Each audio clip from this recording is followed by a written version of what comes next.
Assalamu alaikum warahmatullah. Today we'll be discussing the spread spectrum techniques, which is a communication method used in 3G systems and in older Wi-Fi standards.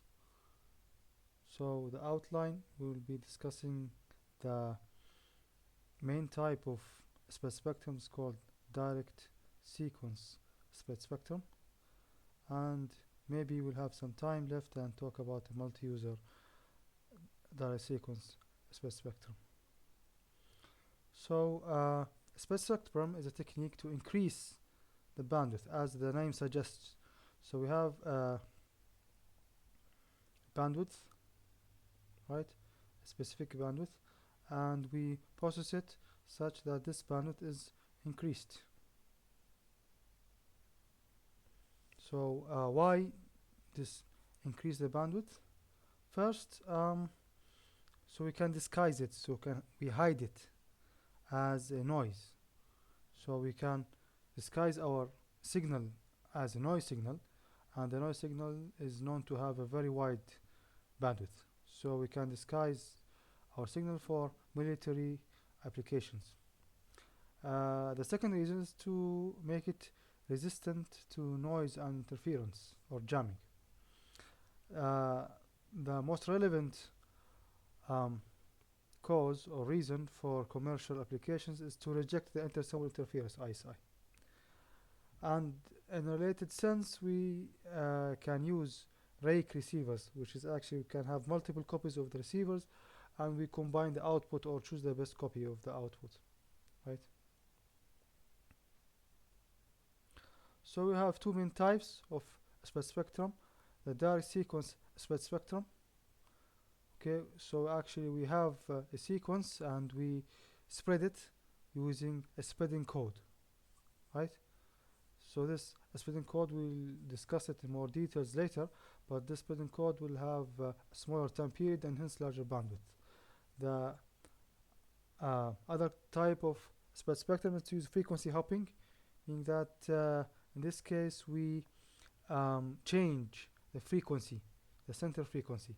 So it's like we make the frequency, the center frequency, hop. So we change it in a pseudo-random way, okay? And this hopping sequence is done according to a spreading code.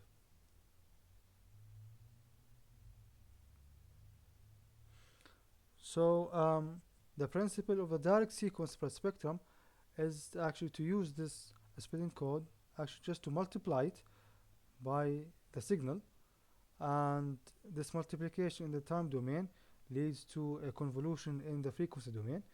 And since the spreading code has a large bandwidth, so when we convolve our signal, which have, let's say, a relatively medium bandwidth or small bandwidth, with a signal having a large bandwidth, in this case the bandwidth will be increased significantly, right? So the resulting signal will have a wide bandwidth or characteristics. Okay, how do we get a large bandwidth signal? We get this type of signal if we have a noise-like signal. So the signal is actually random, or it is called pseudo-random. If it's actually random, we can't generate it. We cannot generate it. We cannot predict it. But if it has some noise-like features, then we can use it. And this is actually what is the spreading code is doing here. So as we see here, we have this signal and it's modulated using this passband signal or carrier signal.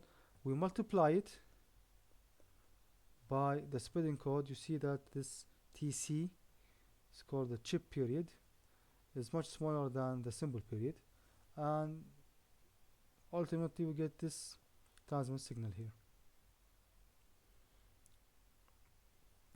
So what is the spreading code? Actually, it's a semi-random or pseudo-random pulse of ones with period T sub C or chip, which is much smaller than the symbol period. So the spreading code chops cuts the original signal into bits, or called sometimes chips. It's called chips. Hence, TC is a chipping period, right? Okay, now let's say that we have spread the signal. How would we get the original signal back? We simply multiply it by the same spreading code. So we get the original signal times the spreading code squared here. Recall that this signal is plus and minus 1 pulses, so when you square it you get all ones, so this is all ones, and then you go back to the original signal.